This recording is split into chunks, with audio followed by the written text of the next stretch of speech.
what's up guys, it's Lady Calysta. Today I'm going to be talking to you guys about a new game that just came out called AstroKings.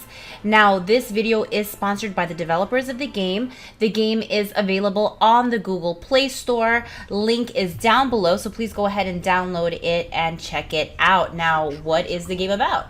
So AstroKings is actually a MMO. It's real-time strategy. And it's a game that actually takes place in space. So that's kind of the setting of the game, which is pretty cool. It has a really interesting storyline where humanity kind of had to disperse because they were attacked by aliens, but they've been doing well until the aliens come back and do like a surprise attack. Now the story itself was actually written by a couple of New York Times bestselling authors. So you can tell it's kind of anchored in a really cool story, and they kind of built a game over that. Now, in the very beginning of the game, it basically starts where the aliens are starting their invasion, and they kind of have you do this mini exercise where you're battling the aliens. And it's good insight into some of the other different types of battles that you'll be doing in the game. There's quite a few different kinds. This is one of them, and they kind of show you that in the introduction. And you're basically able to leverage two skills in this particular battle. One of them is your shield, and the other one is rapid fire. So you basically want to use both of them, right, to be able to defeat this enemy. As soon as you defeat him, you basically land back on your planet, and you can see it is totally in shambles. It's like on fire.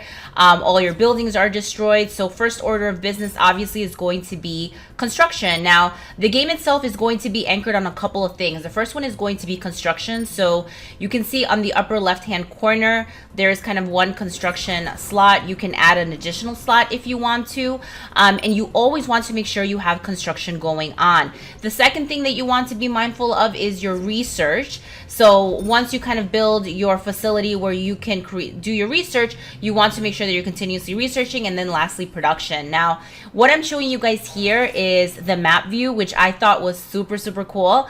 And you can see that this is absolutely like kind of intergalactic. You're sitting on your planet. There's other planets. You have the opportunity to basically go pirate hunting.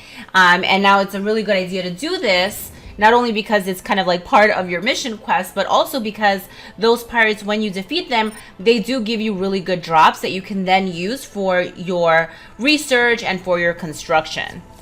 So you can kind of see how it's like one big circle, right? That you kind of need to do one to kind of move forward the other. Once you have your your construction kind of like in decent shape, you can see your planet is starting to look nice. My planet isn't on fire anymore. You can see it's daytime in the planet right now. They do make it very, very easy for you to know kind of like what the next step is, and I find that's always super important in these types of games. So you have basically daily missions as well as overall missions. They're going to help keep you on track when it comes to developing your planet, developing your fighting force, and just kind of moving forward in the game. So the missions are basically kind of telling you what the next step should be, so you can progressively keep leveling up. And every time that you do so, again, you do get those resources that you're going to need to keep moving forward. Now, the currency of the game, it is in crystals. Those are the kind of like blue gems that you see on the upper right hand. Right now I have 394. Those are the kind of like things that you can use to kind of speed up if you want to, or to buy things within the game. Another thing I wanted to mention, this is very unique to this game, is you have the opportunity to kind of set your national policy on your planet. And for level 1, they give you the opportunity to go either on the left, which is liberalism, and it tells you kind of what it does there, or the other side. And then when you click the second and third, rationalism versus militarism, you can basically pick whether you want despotism or liberalism. I decided to go with despotism. And you have a certain amount of points that you can then allocate to each of those things, and they're basically going to give you perks, right, as you kind of move through your quote-unquote national policy tree. So I thought this was actually really interesting and pretty cool, and you could have two people playing the game completely differently, right, based on how they decide to kind of go the national policy route, which I thought was pretty cool. And you do have the opportunity to do that 3 different times, whether you want to be like militaristic versus not, whether you want to be more focused on production versus not. So I thought that was actually really cool because it's something that's pretty different and unique to this game. I don't think I've seen that in a game before. You can kind of see how I just started initially planning it out and then kind of backed out. want to make sure, guys, that you're always also looking at your work list. It's really easy to accidentally forget that you have this stuff kind of running, so you want to make sure it's continuously running. The next thing I wanted to talk about was your fleet. So we talked about the fact that it's ships, right? So your troops are kind of sitting in these ships. You have frigates, destroyers, cruisers, and battleships. You have different levels that you can create of these guys. And you also want to make sure you're continuously making those, right? And you're making a good variety of them, because depending on the situation, they're for different things. Here I'm basically showing you farming. So there's also farming in this game, and you're farming in the form of like going mineral mining, for example, on another planet. You can see here, this is a level 1 metal planet, so I'm going to go ahead and figure that out. You also have the opportunity to get wanted posters as you're kind of going through the mission. So I went ahead and opened one, found a wanted poster. What this does is gives you the opportunity to attack a non-playable character, an NPC, similar to the way that we were fighting the pirates, except these guys tend to be a lot harder, and the drops that they give you are a lot better. And you can see here, I was trying to figure out like between my two who I wanted to pick as a fleet commander. It's important that you guys kind of realize that as you're working with your different commanders in the game, some of them are going to be really good at some things versus others. So you can see here, this particular commander that I have, Chloe, she's really good at like evasive attack and being stealth. So she's somebody that you would want to use in battle. While the other commander that I had up there, she really brings a construction boost, right? So she's somebody that I would want to put on the construction council that I'm going to show you in a bit. But wanted to show you guys kind of the scenes when you're using the wanted posters and you're battling those kind of those like thieves, or they could be like war criminals in those wanted posters. It really depends. And it's going to be very reminiscent of that initial battle that you did way back in the beginning of the game, right? So you can use your 2 skills. The skills will vary depending on the commander that you have going out. In this case, I could either evade. It was a pretty easy victory, and again, you can see you get some pretty cool loot. So definitely something that you want to keep doing. The other thing I wanted to show you is the research trees. Those are always super important.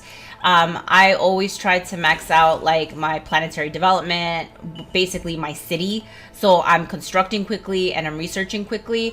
And here I'm showing you guys basically the hero selection that I have at the moment. As I mentioned before, each hero is better at some things versus others. So you want to be mindful of that. You don't want to send a construction hero to war.